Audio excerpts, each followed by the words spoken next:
ไม่หัวเป็นมัดในมัด ก็ก็เลือกเอาว่าเขาสิคบไผแบบใดหั้นนะแม่น ผิดครับได้ดอกบัวมัน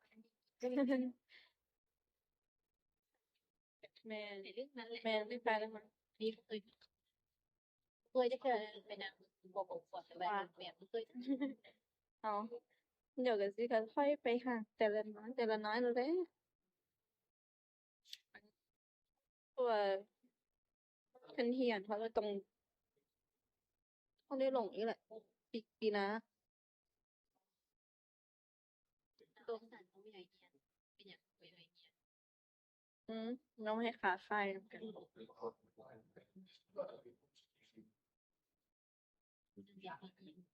เขียนซะแล้วเพื่อตัวเองเนาะเพื่อตัวเองบ่ได้เพื่อไผเอาตัวเองวัดตัวเองไว้ก่อน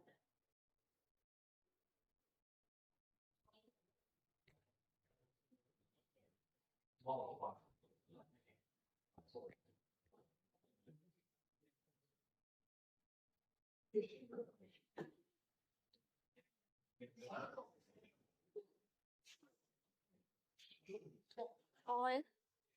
ต้องเอิ้นเอื้อยดอกห่างก็21ปีมัน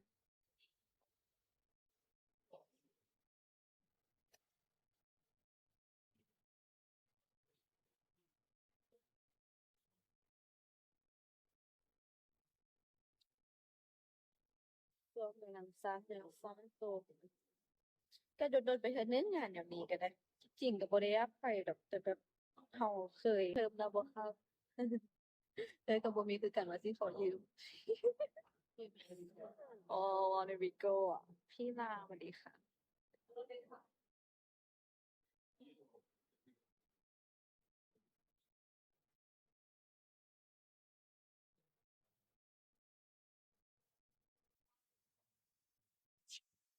พวกเขาเลยสิขึ้น18แล้วโอ้ยังหนุ่มยังน้อยอยู่ถ้ากันจบม.7 สมัยเอ่ยสมัย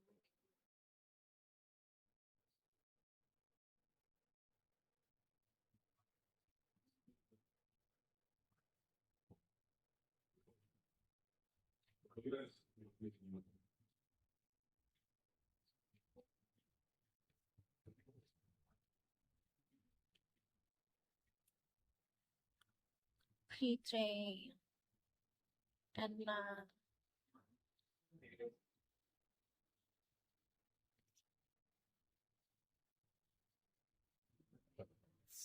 ส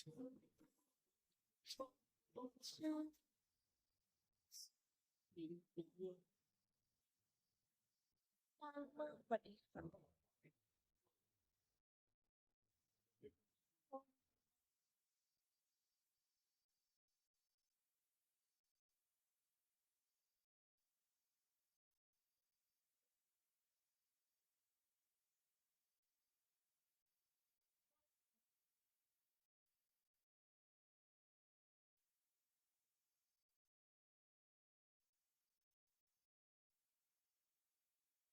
แอนซี่หมอ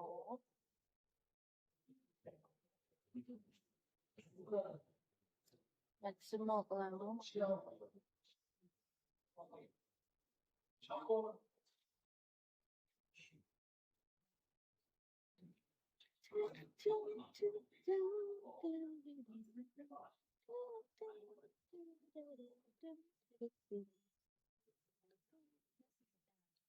ฮะ คือเรื่องหลุดเด็กเลยเนียบๆเอามาไปส่ง เออ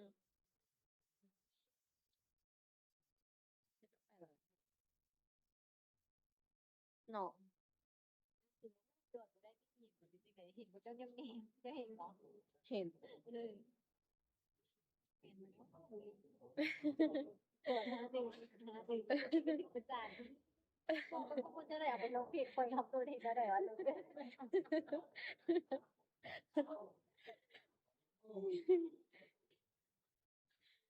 โอ้ยขอบคุณ สาเหตุเนาะคนเฮานี่ก็ได้เนาะ นี่เลยไม่ยากเลยยากได้เลยเห็นเลยครับ เออไปเจอ Facebook ตึกเปิด เจ๊ข เอ อง อ มันดี เลิกแชร์ให้เบิ่งเด้อ เป็นดังเห็น บ่ค่อยได้ติดตามกระแสดราม่าเลยข้อยนะ ดีแล้วผมรู้สึกว่าให้เขามาเลย ข่าวการเมืองก็บ่ได้ติดตามเลยมีแต่มาเล่าให้ฟังอาย มัน toxic อะ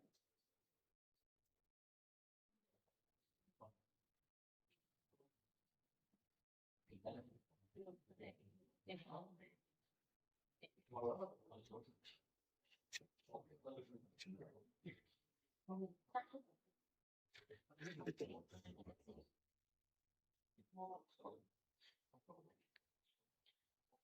ตัวความรักแล้วกันไปเว้าอันสลอดคุณสลอดผีโอ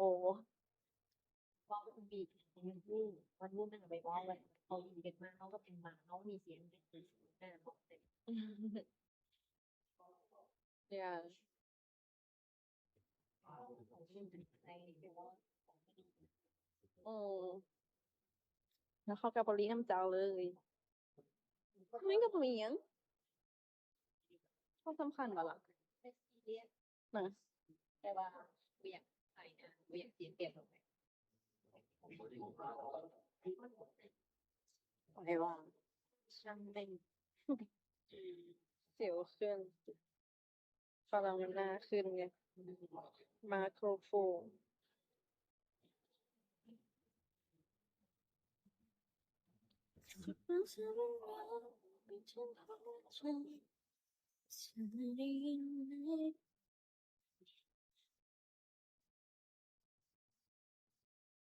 ตอนนี้เป็นเวลา3 โมง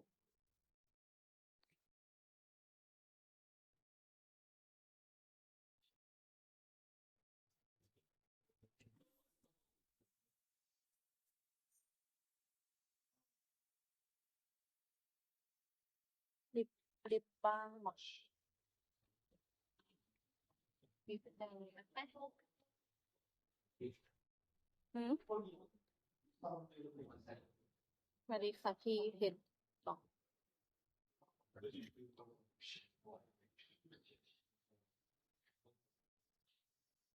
พวกเขาเลย มันบ่ได้สิ